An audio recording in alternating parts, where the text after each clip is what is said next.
That second man that they were looking for was in this Winco parking lot this morning in Federal Way. The SWAT team showed up. They set off 2 flashbangs to try to catch that suspect off guard. That's when the 28-year-old fled down this hill, but the SWAT team was waiting for him at the bottom of it. You can see all the markers here on the sidewalk right by the road. That's because an officer did end up firing a shot, but no one was hurt. Initially, the suspect put his hands up, went down to his knees. He then pulled a black handgun from his waistband. At that time, one of the SWAT officers fired 1 round.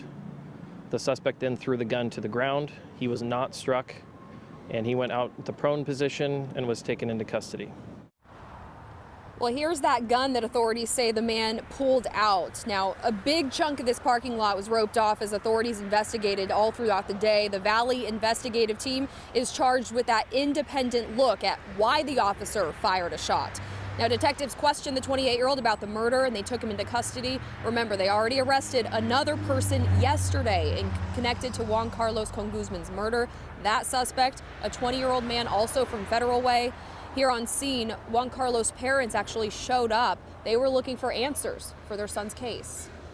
I am here because I want to see the face, the guy that killed my son. He asked why do it. Well, authorities took the man away before he had a chance to face his son's suspected killer. Tomorrow marks 1 month since authorities pulled the body of 16-year-old Juan Carlos out of the Green River.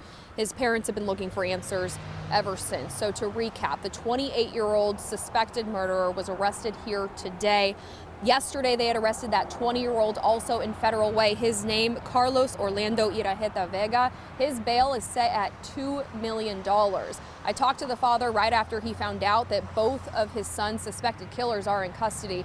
He told me it's not enough because he still doesn't know why they brutally murdered his son. Live in Federal Way, I'm Simone Del Rosario, Q13 News. All right, Simone, thank you for that update.